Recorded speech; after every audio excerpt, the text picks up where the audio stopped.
Assalamualaikum warahmatullahi wabarakatuh. Bismillah, alhamdulillah, wasyukurillah, wa la hawla wa la quwwata illa billah. Innal hamdalillahil aliyyil azim, khalaqal insana fi ahsani taqwim, khalaqal mauta wal hayata liyabluwakum ayyukum ahsanu amala.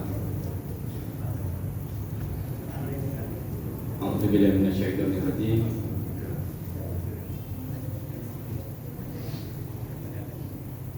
Wa qul ja'al haqqu wa zahaqal batil innal batila kana zahuqa. Amma ba'd. A'udzu billahi minasyaitonir rajim. A'udzu billahi as-sami'il 'alim minasyaitonir rajim. Min hamdihi wa nafthihi wa nafsihi. Bismillahilladzi la yadurru ma'asmihi shay'un fil ardi wa la fis samai wa huwas sami'ul 'alim.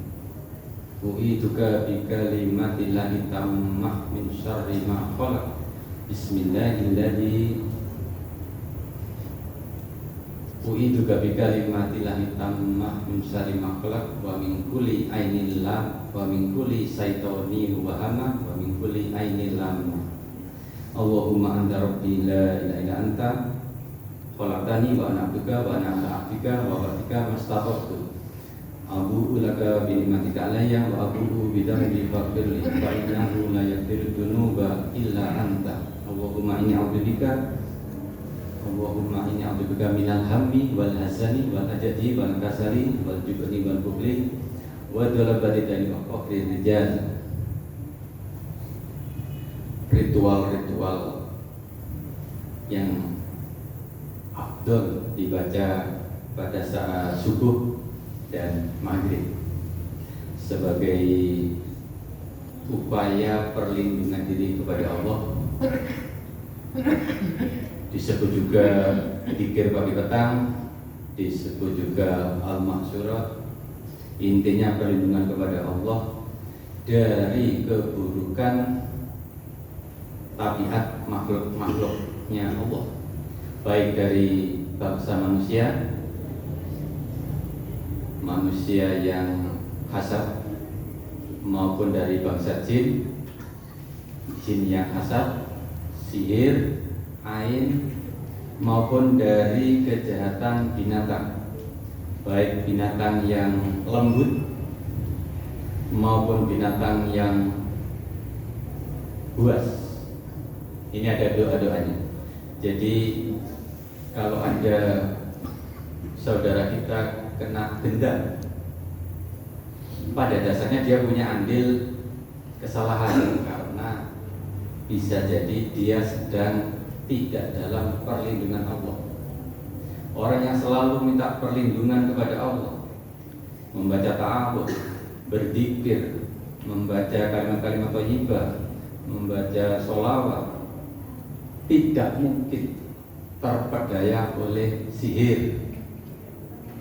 Gendam itu sihir, tidak mungkin kena pengaruh sihir. Begitu. Doa Bismillahilladzi la yadurru, dengan nama Allah tidak akan mengenaiku, tidak akan menimpa kepadaku keburukan yang datangnya dari langit maupun yang datangnya dari bumi. Doa ini baik dibaca di waktu apapun, terutama di tempat-tempat yang sekiranya aneh, angker, wingit, berbahaya, misalnya di tempat kegelapan, di tempat yang baru, maka kita baik membaca sebagai perlindungan. Nabi Muhammad SAW sekalipun maksum, sekalipun dalam lindungan Allah, sekalipun jin korinya muslim, itu kalau tidur membaca Al-Ikhlas, Al-Falaq, An-Nas, ditiupkan dan diusapkan ke seluruh tubuh. Dalam riwayat yang lain membaca ayat kursi. Dalam riwayat yang lain membaca 2 surat yang disebut surat bercahaya. Ini pernah saya jadikan pertanyaan ketika anak saya ujian hafalan terbuka. Kalau yang lain begini, dibacakan ayat, lanjutkan. Kalau saya begini, ada dua ayat yang disebut ayat bercahaya. Apakah itu? Dari dia membaca, yang pertama Al-Fatihah, yang kedua dua ayat akhir Al-Baqarah. Amanar rasulu bima unzila ilaihi wal mu'minun ila akhirnya. Jadi kalau dipikir ada baiknya juga ya, saudara kita, tetangga kita itu tahlilannya itu kan yang dibaca ayat-ayat ruqyah, 10 ayat pilihan Al-Baqarah. Itu adalah ayat-ayat tauhid, ayat-ayat yang oleh Allah memang dijadikan spesial. 5 ayat awal Al-Baqarah, ayat kursi,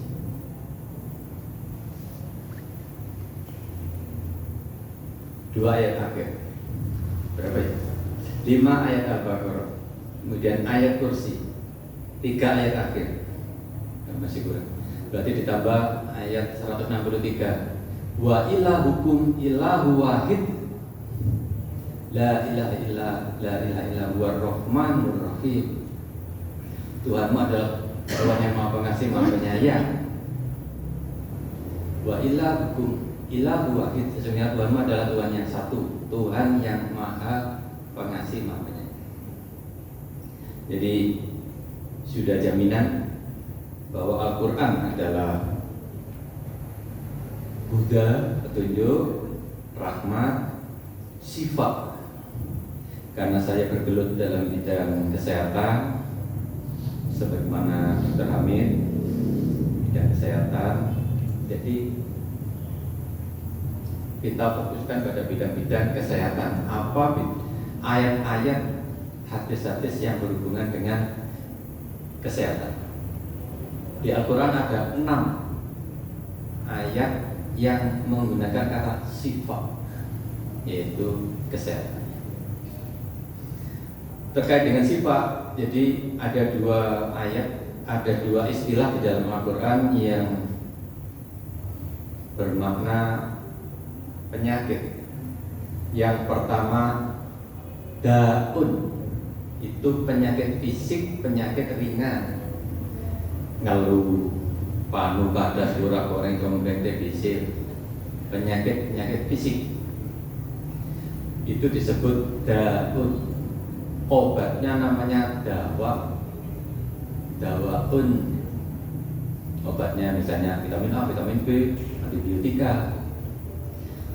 Sedangkan penyakit yang melingkupi fisik, nafas, dan roh, penyakit yang bisa menyebabkan orangnya ini menjadi aolan,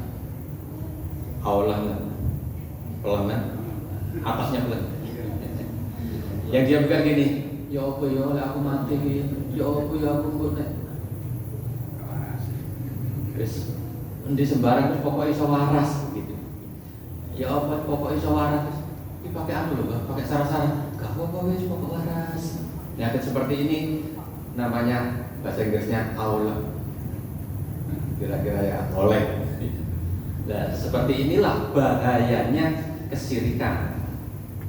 Emang sekali dari kecil sudah dibimbing orang tuanya, agama, akidahnya lurus. Tapi ketika sudah paruh baya, dapat ujian sakit, Allah tidak memikirkan ini pengobatan ini menggunakan bantuan, menggunakan pertolongan Allah atau pertolongan manusia.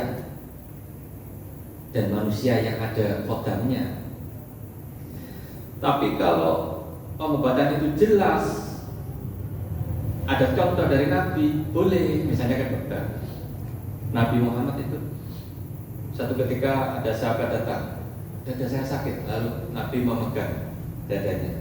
Sahabat mengatakan, saya merasakan tangan dingin Rasul.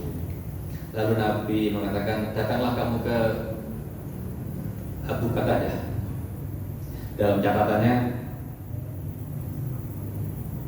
belum jelas apa Abu Qatadah waktu itu sudah Islam. Kalau di berikutnya memang sudah Islam, tapi waktu itu tidak jelas. Umpama Kristen, ini bisa menjadi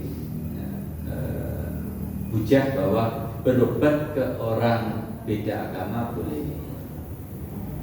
Yang pernah saya baca, berobat ke tenaga medis yang berbeda agama boleh kalau berkenaan dengan penyakit fisik. Ini jarang disampaikan ini. Saya juga sering lupa menyampaikan. Berobat kepada dokter yang selain beragama Islam, apa hukumnya? Jawabannya begini, kalau penyakit fisik boleh, tapi kalau penyakit yang berhubungan dengan rohani, ini yang hati-hati. Soalnya kalau bukan Islam, solusinya apa? Kan yang baik menurut si petugas itu kan. Contoh ini, psikologi. Saya punya penyakit yaitu mudah marah. Apa obatnya saya ini? Psikolog yang tidak menggunakan ajaran agama akan mengatakan begini, sampai datang ke Puger apa ke Watu Ulo, Watu Pecah, sampai lihat lautan lalu sampai teriak sekeras-kerasnya berkali-kali, nanti akan enteng, pulang enteng. Ada cara lain? Ada. Cari guling, sampai gambari, sampai tulisi Wahyudi Widada, sampai jotosi, sampai kepuk ya kenjalin sampai acur, sampai puas. Nah itu baik. Ini bukan cara Islam. Meskipun mungkin tidak dilarang, tapi ini tidak sesuai dengan tuntunan agama. Kalau menurut agama, memaafkan. Saya tidak senang dengan Pak Yono, tapi saya harus meniadakan semua masalah berhubungan dengan Pak Yono. Kalau mau menjalankan hari raya itu, kalau saya harus mendatangi orang-orang yang pernah saya lukai hatinya, berapa banyaknya? Saya kalau ceramah misalnya yang datang 200, mungkin ada kata-kata yang tidak mengenakan. Masa saya mendatangi satu-satu? Tapi kalau konsepnya begini, saya memaafkan semua orang yang pernah menyakiti hati saya, sengaja maupun tidak sengaja, tahu atau tidak tahu, saya maafkan semua. Karena dia adalah hakikatnya atas kehendak Allah. Kalaupun dia menyakiti saya, pada dasarnya adalah atas kehendak. Ini adalah takdir yang harus saya terima. Begitu tentu lebih ringan bagi orang lain. Kalau orang semua begitu kan lebih ringan. Dan ada orang-orang yang bisa menimbulkan penyakit, memicu datangnya penyakit, dan ini tidak ada di dalam tekstual ilmu kedokteran, yaitu disebut penyakit ain. Ketika seseorang tidak senang, kemudian dia melihat orang yang tidak disenangi, itu bisa melemparkan, sulit didefinisikan. Oh, disebut energi negatif, energi negatif itu artinya ya apa? Intinya orang yang hasad hatinya, kemudian melihat kepada objek yang dia tidak senangi, objek ini bisa terkena akibatnya. Hasad itu bahasa Indonesia, tapi sebetulnya dalam bahasa Arab, dan ini agak berbeda. Kalau hasad dalam bahasa Indonesia artinya tidak senang, iri, dengki, meri, itu disamakan. Tapi kalau dalam bahasa Arab dibedakan. Kalau iri itu tingkatan ringan. Iri itu pun masih dibagi dua. Iri baik, iri tidak baik. Iri baik contohnya, enak jadi Pak Hakim, rumahnya dekat masjid, tiap hari 5 waktu, mesti ya pahala akeh, enak kalau punya rumah dekat ini.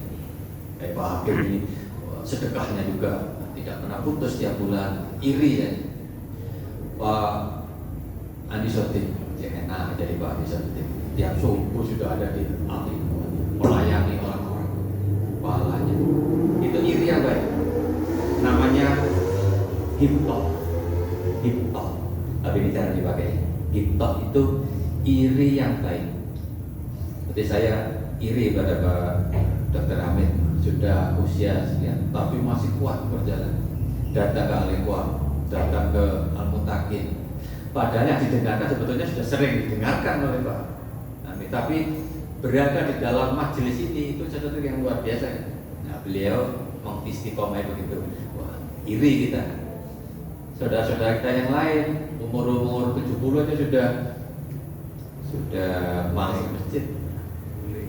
Jangankan 70, baru pensiun aja sudah. Ayo ke masjid lah, habis pensiun deh.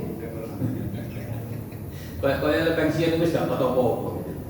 Karena kata-kata sihir pensiun. Lalu kalau WA kayak boleh, sing video joget-joget, video orang cantik-cantik gitu. Loh kok videonya gini Pak, habis pensiun deh, balik hiburan. Kayak itu banyak penderitaan sehingga dia butuh hiburan. Menurut saya kata-kata pensiun itu sihir. Sedangkan di dalam Islam Nabi Muhammad tidak pernah bilang pensiun. Wong Nabi baru jadi Nabi umur 40, umur 53 menempuh perjalanan 400 km namanya hijrah, dan masih ikut berperang jaga-jaga dengan musuh. Ini Nabi. Abu Bakar juga begitu. Pada kesempatan ini saya ingin berbagi tentang makanan halal dan thayyib. Umpama saya melarang bapak-bapak, ibu kurangi hubungan suami istri, saya kira tidak ada keberatan. Sebut. Tapi kalau begini, bapak jangan harus mengurangi makan. Jangan harus puasa. Kalau bisa Daud setidaknya Senin Kemis kayak seperti dengan puasa. Kalau tidak kuat puasa ya mengurangi makanlah 2 kali. Berat. Kalau tidak bisa mengurangi makan ya makan nasinya cukup 3 sendok lah. Aduh, udah sih kayak sewarga. Pokoknya tentang makanan ini berat. Tidak boleh makan kerupuk aja langsung begini semua. Kerupuk tidak baik. Saya ke masjid sebelah itu, oh ini bawa itu mesti ngelarang kerupuk ini. Acara buka bersama itu, pas semua dikasih kerupuk gorengan. Pas waktu saya jadi gitu sih, udah dicek mesti ngelarang kerupuk. Jadi urusan makanan ini sangat sulit. Sebetulnya kita tidak lapar ketika disuguhi makan. Sebetulnya kita tidak lapar. Cuma kalau ada makanan yang nggak makan itu rasanya ketagihan. Kalau tidak ada kerupuk, tidak bunyi itu rasanya kayak kurang afdol. Jadi kita semacam ketagihan. Apalagi kalau rapatnya karena kota aneh gitu. Iya, ngenesin lah itu, makanya jelas.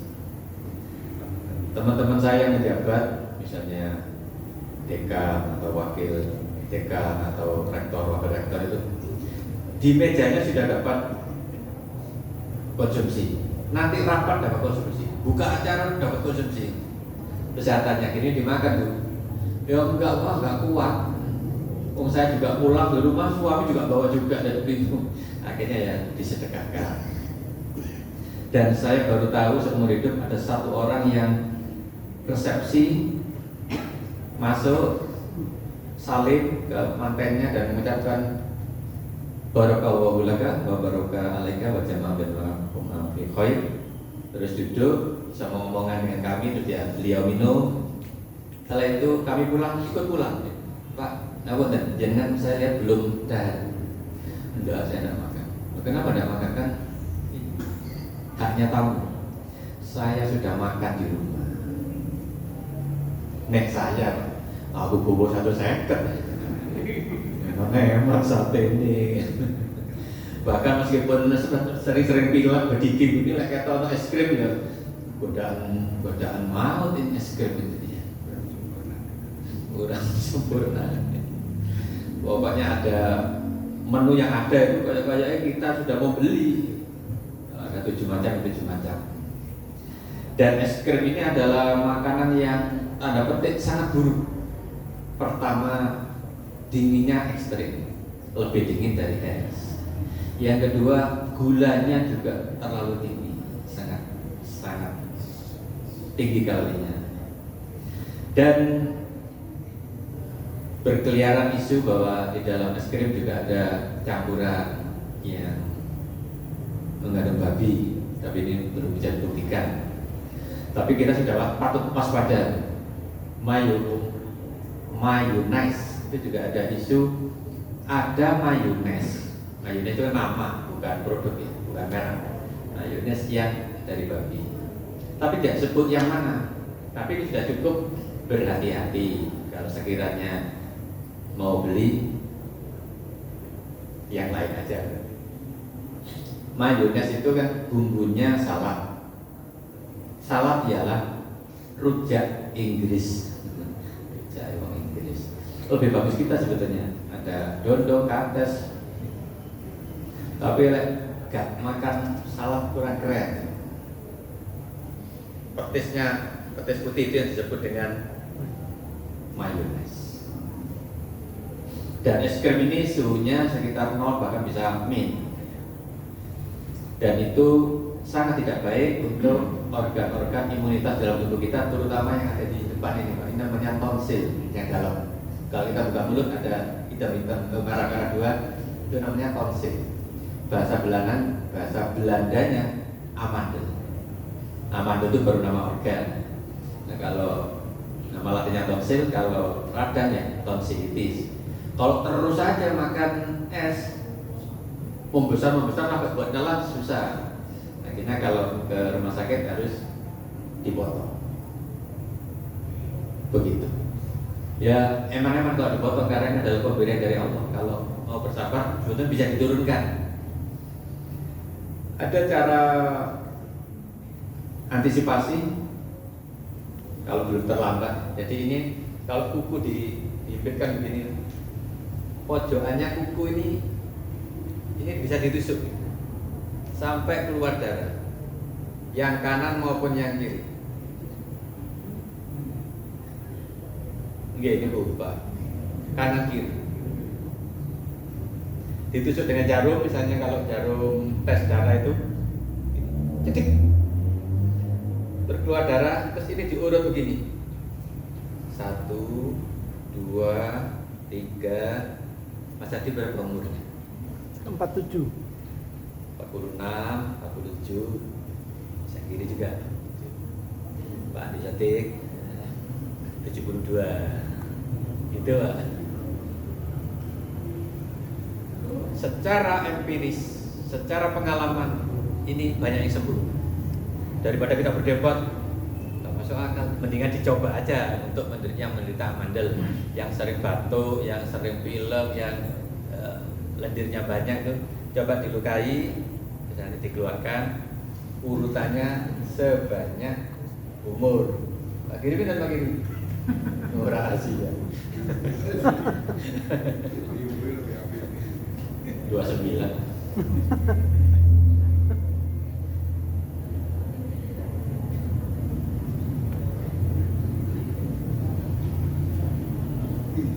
Kita dianjurkan untuk memilih makanan yang halal dan yang thayyib. Halal saja tidak cukup, harus thayyib. Halal itu lawan katanya haram. Kalau thayyib lawan katanya tidak thayyib. Thayyib artinya aman. Aman dari kadarnya, aman dari kelebihannya, aman dari zat aditif, zat tambahan. Halal itu berhubungan dengan babi. Dalilnya ada di Al-Maidah ayat 3 bahwa Allah mengharamkan satu darah, bangkai, daging babi. Yang ketiga binatang yang disembelih tidak dengan nama Allah. Binatang yang tidak disembelih, dipukul, dicekik, diterkam, berburu tajam, bertarik. Tafsir yang pernah saya baca, kenapa orang tidak boleh makan hewan yang giginya bertaring? Itu katanya sifat binatang itu nanti akan nular ke kita. Kita mengkonsumsi daging yang kromosomnya adalah binatang buas, nanti kita jadi buas. Lalu kita makan ayam aja tetap buas, apalagi makan binatang buas. Kalau kata pepatah di Eropa itu, you are what you eat, kamu seperti yang kamu makan. Kalau kita makan babi, maka sifat-sifat babi akan masuk ke temperamen kita. Entah bagaimana caranya, tapi ternyata kalau kita lihat makin ke belakang zaman ini makin aneh-aneh. Pernah saya baca di internet baru aja, belum sebulan, ada seorang ibu menuruti anak laki-lakinya mengambil gambar. Anak laki-lakinya itu memberikan satu kresek daging kurban, dikasihkan orang miskin. Kata-kata, bu, ini bu, wah terima kasih Pak. Dipegang begini, digini kan anget, daging dari kono belumi. Begitu dibuka, keletok. Oh, viral. Ibunya yang menyotingkan, ibu saya. Dan yang terbaru, ini baru 2 mingguan, seorang ibu memvideo anaknya bersetubuh dengan pacarnya. Ini sing edan anaknya apa ibu? Binatang kan tidak begitu. Ya iyalah, binatang ada punya HP. Setan aja tidak begitu. Tidak pernah dengar ada setan memvideo anaknya berzina. Jadi kira-kira di dunia setan sekarang sudah heboh. Ya apa yang manusia lebih kejam daripada fungsinya awake dhewe gitu ya. Hati-hati kalau jadi manusia. Tular. Yang saya tidak bisa menjawab, kenapa ada upaya untuk memaksakan babi itu dikonsumsi oleh orang Indonesia, ada betul ya, Indonesia ya, spesifik. Kenapa ada upaya memaksakan babi itu dikonsumsi oleh orang Indonesia? Contoh, mie babi, mie campur. Nah, ada tulisannya mie babi itu tidak apa-apa sih, karena dia terang-terangan mie babi seperti di timur kita ini, di KNI ya, boleh. Tapi tidak ada tulisannya itu kan mengelabui. Apalagi sih dodolan jilbaban, itu kan menipu. Sama dengan menipu durian 10.000 begitu kan. Tanya berapa? 50.000. Yang 10.000 mana? Itu yang di Pangajodet, si bos-bos, sampai menipu. Kalau saya punya bukunya deh, buku Malaysia, ternyata itu banyak mie, coklat. Contohnya yang pernah jadi masalah Magnum. Di Indonesia nggak pernah ada masalah Magnum ya, Magnum. Lalu Cadbury, di Indonesia nggak pernah jadi masalah, tapi di Malaysia dipermasalahkan. Cadbury itu cat kucing, buri itu pantat kucing. Kemudian kuas untuk kosmetik dan kuas biasa itu yang buat jualan jagung itu juga ada yang dari babi.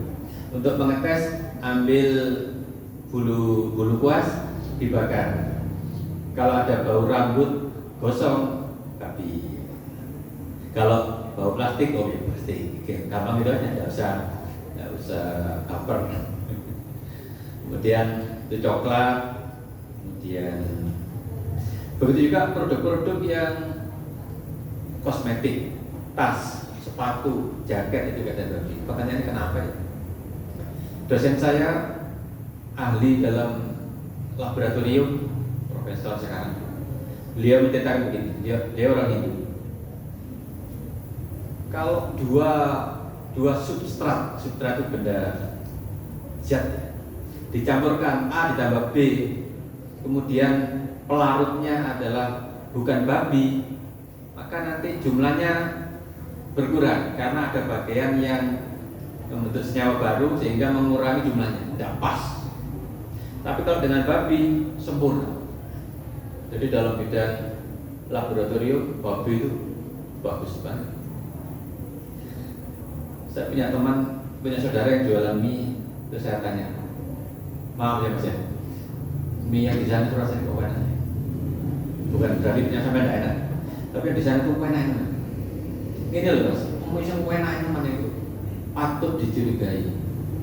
Memang tidak nyebut babi, tapi jenenge minyak itu minyak sehingga enak gitu.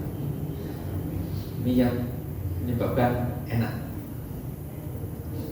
Jadi pertanyaan tadi, kenapa ada upaya yang memaksakan supaya babi itu dimakan oleh manusia? Karena Indonesia ini mayoritas Islam, maka bagaimana supaya makanan ini dimakan oleh mayoritas penduduk Muslim di Indonesia? Saya pernah berdebat begitu dengan dosen yang lain. Saya sebut salah satu produk ini patut diduga babi. Beliau menjawab begini, yang jualan jilbab kan letak. Walau matasi pembantunya aja. Diancam mau diberhentikan kayaknya lebih baik terus saja. Jadi jilbab untuk petugasnya bukan ukuran. Begitu juga di daerah Kalimantan ini ada seseorang yang pertama ke rumah saya, lalu saya tanya, sampai pekerjaan di mana? Di situ. Di sana. Namun bagian apa? Saya bagian transportasi ngambil daging. Dagingnya ngambil dari mana? Dari Bali. Daging apa? Daging ayam. Sampai tahu ini disembelih? Tidak tahu. Pokoknya disediakan saya bagian ngambil. Yang punya orang Cina, orang Hindu, orang Islam. Orang Hindu. Terus saya mikir, ayam yang punya orang Hindu, yang nyembelih orang Hindu. Sediakan sudah jadi, lalu dibawa ke Jember, dijual di tetangga kita itu. Terus ini kalau mau dipikir kan kecil kemungkinan ini ayamnya disembelih. Memang ada orang yang begini, nggak usah digawe susah wis. Oh bismillah. Memang ada yang begitu. Artinya membolehkan pokoknya sesuatu yang kita tidak tahu, kita cukup dengan bismillah. Itu kalau kita tahu lingkungannya, misalnya Talang Sari mayoritas Islam, meskipun kita tidak tahu nyembelihnya, kalau ada ayam ini insya Allah ini ayam halal karena disembelih diolah di Talang Sari mayoritas Islam. Tapi kalau di sini adalah di Norwegia yang tidak satu kecamatan tidak ada orang Islamnya kan mokal kalau ini disembelih. Kalau terpaksa gimana? Terpaksa apa artinya? Suatu ketika ada hadis yang menceritakan suatu ketika ada sahabat yang pakaiannya agak buta-buta, rambutnya panjang dan kotor, kemudian dia berdoa, ya Allah kabulkan, ya Allah kabulkan. Terus Nabi Muhammad membedakan orang ini. Orang itu nggak bakal diterima doanya. Kenapa? Karena di dalam tubuhnya mengalir zat yang haram. Wah, gawat. Dan kita mungkin begitu. Adik-adik mahasiswa juga perlu hati-hati kalau sarapan ngambil kerupuk 5, waktu ditanya kerupuk 4. Ya, Pak Hakim ini setelah istighfar tidak apa-apa Pak Hakim, istighfar.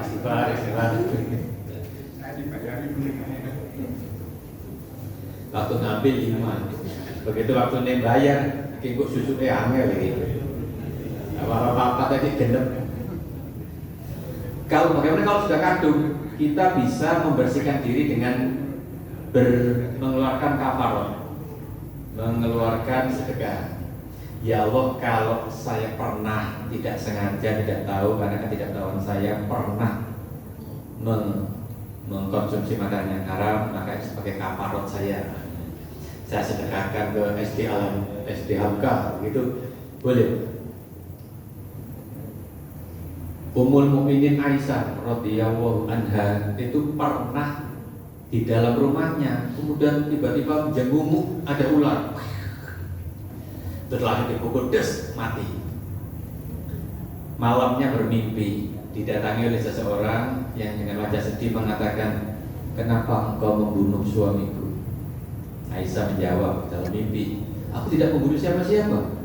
Engkau tadi siang membunuh pula, dia adalah suamiku. Ini dalam mimpi. Tapi besok paginya Aisyah mengeluarkan uang untuk kafarah, penggugur dosa. Karuan, mestinya gitu ya. Tapi demi amannya kita melakukan kafarah. Kadang kita yang sering keproject ngomong-ngomong yang mungkin menyakiti orang, mau minta maaf ya, orang yang sudah ada. Maka yang mungkin kita melakukan kafarah. Ada dalilnya, sedekah mendahului musibah. Kemudian narkoba, ini yang aneh juga. Narkoba ini tidak habis-habisnya, tidak ada habis-habisnya, dan terus ada upaya untuk terus dimasukkan. Jember ini kayaknya daerah pilihan untuk mengembangkan narkoba. Kalau sekarang sih kayaknya belum pantas Jember tempat narkoba, tapi secara diam-diam sudah berjalan. Suatu ketika saya naik travel, karena yang depan sudah ada yang duduk di depan, akhirnya saya duduk di tengah. Karena saya tidak diajak ngomong, akhirnya saya tertidur. Tapi ketika sudah mau masuk Surabaya, supir penumpang yang depan ini turun. Lalu saya tanya kepada Pak supir, tadi kenapa Pak? Kok kelihatannya ada perbincangan serius? Gak benar itu Mas. Kenapa? Gue sabuk putih, sabuk, mungkin dari Jember, naiknya dari Ledohumpul, turunnya di Sidoarjo, daerah kafe. Saya tanya, nggak tahu nih Mas, Ledohumpul. Terus katanya memang banyak narkoba di Jember. Ini kan mengerikan. Kalau kita kan tahunya warung, kafe, warung paling tinggi kafe. Tapi ada kafe-kafe yang ternyata tempat transaksi. Pertanyaannya kenapa kalau ada upaya untuk memaksakan narkoba itu supaya dikonsumsi? Kemudian untuk toyib itu setidaknya ada 6 P, pengawet, pengental, pengenyal, penambah rasa, pemutih, warna, dan sekarang tambah lagi GMO. Tidak toyib, dia tidak haram, tapi tidak toyib. Termasuk tidak toyib itu dalam hal kuantitas. Makan sudah cukup, tapi ingin tambah. Ini tidak toyib. Termasuk ini, tidak lapar tapi makan. Ini tidak baik. Tidak lapar tapi makan. Misalnya kita bertamu terus disuguhi rezeki. Umpama bisa menolak makanan, sebaiknya tidak. Tapi kalau sedang bertamu, itu keberkahan diterima saja, asalkan tidak terus menerus. Tapi kalau di dalam rumah kita, ini berkata kau sendiri, emang sikat aja, ini tidak baik. Jadi di dalam tubuh kita itu ada regulasi. Kalau kita makan, gula darah naik, tubuh memproduksi insulin untuk menurunkan kadar gula itu. Diturunkan dengan cara dimasukkan ke dalam sel-sel jumlahnya miliaran. Jadi kalau ada orang gula darahnya tinggi, itu berarti gula ini ada hambatan untuk masuk ke dalam sel-sel. Mungkin insulinnya kurang berdaya, mungkin memang saking tingginya. Misalnya di atas 400 itu dokter sudah kesuwen ini lewat intravena. Kalau yang masih di bawah 400 masih bisa menggunakan insulin lewat intra ini di bawah kulit.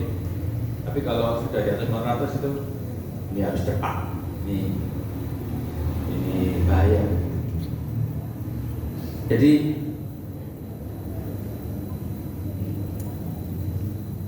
ada makanan yang bisa memancing produksi insulin.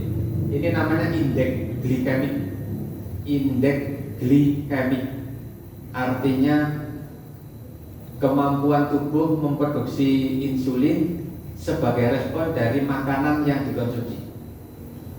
Kalau saya minum air putih masuk dalam darah, katanya darah tidak ada gulanya, maka tidak memproduksi insulin, tidak perlu diteruskan. Tapi kalau yang saya minum teh manis, ini diserap darah, gula dalam darah tinggi, tubuh merespon produksi insulin. Misalnya ini gulanya segini, insulinnya segini. Nanti gulanya tinggi, insulinnya lebih tinggi lagi. Nanti begitu lagi, tinggi lagi. Begitu lagi, tinggi lagi. Lama-lama pankreas pabriknya insulin kelelahan. Kesel aku nuruti tangkep. Masuk semua. Makannya banyak, manis-manis minumnya. Masih ditambah jajan, ditambah snack, ditambah permen. Lama-lama kelelahan. Ketika pankreas kelelahan, kemudian insulinnya tidak berdaya, ada gula karekan, ada glukosa itu dia diam aja, meskipun jumlahnya ada, tapi sudah tidak merespon. Ini yang disebut dengan diabetes tipe 2. Diabetes karena pankreasnya kelelahan. Dari usia muda sampai usia tua makanannya manis-manis, nasi, roti, mie, minumnya teh manis atau wedang jeruk atau kopi manis, kopi sasetan. Sip ditambah stres tinggi. Jadi misalnya sampai 400 misal, insulin harus lebih tinggi dari 400 diturunkan. Besoknya 400 lagi diturunkan lagi. Apalagi gula balik selamatan. Kesel ya pankreas. Karena itu kita harus membantu pankreas. Caranya, yang kita makan harus rendah indeks glikemik. Beras merah, pohon, kue, uwi, bute, rendah. Makan herbal-herbal yang membantu pankreas. Pare, panini, ikan panini. Sumber itu jenengan yang punya diabetes beli pankreas, beli panili yang 1000-an itu dimasukkan. Umpama tidak bermanfaat, minimal tidak meracuni. Tapi insya Allah menurut kesaksian ini menurunkan, menguatkan pankreas, menurunkan glukosa. Panili, jangan makan panili yang ada kolak itu, karena dikonsumsi dengan yang apa ditaburkan dalam makanan untuk dimakan.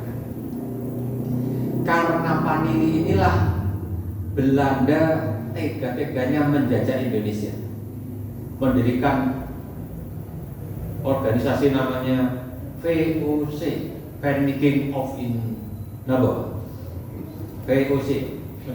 Lali ya, ini company ya, dari wong Itali company. Karena adanya vanili dan kawan-kawannya ini, rempah-rempah inilah mereka tega menjajah Indonesia 360 tahun. Sekarang Belanda sudah tidak ada, tapi masih ada sifat-sifat Belanda yang diturunkan sampai sekarang, yaitu suka menjilat. Karena bahasa Indonesia seringkali menjilat. Itu warisan dari Belanda. Buktinya apa? Itu di film Sang Pencerah, itu di awal-awal ada kata-kata seperti itu. Jadi Belanda itu memberi perlakuan khusus pada priayi, bangsawan. Dan bangsawan seperti itu. Dari sini kemudian ada budaya menjilat. Yang boleh sekolah, yang boleh bekerja hanya orang-orang pamreh praja, orang-orang anaknya bupati, anaknya adipati. Gitu. Kalau awake dhewe iki bangsa sudra, angel kate sekolah bangsa rondo. Begitu ujian kita berupa makanan, meskipun halal tapi harus memilih. Dan ada di Al-Quran disebut tentang makanan ini berulang-ulang. Bahkan di dalam Al-Baqarah ayat 61, di situ ada kata-kata akan membawa kepada kehinaan dan penderitaan. Kira-kira Indonesia itu sudah mulai ke arah kehinaan dan penderitaan. Hidupnya cuma BPJS, asuransi, rumah sakit, beli obat, baru stroke, gak enak belas. Untuk kita ini alhamdulillah orang terpilih, kita bisa rajin ibadah, kajian ilmu, sedekah. Adik-adik ini alhamdulillah dari Fakultas Ilmu Kesehatan ikut kajian subuh, kajian maghrib sebagai bekal untuk kalian sendiri, bukan untuk orang lain, untuk kalian sendiri. Karena semua laki-laki pasti akan jadi kepala keluarga, pasti akan jadi pemimpin. Kalau bekal agamanya kurang, angel, sok dikit-dikit nyeluk kiai. Saya kira itu, moga-moga bermanfaat. Nasrul minallah, Bapak Qarib. Assalamualaikum warahmatullahi wabarakatuh.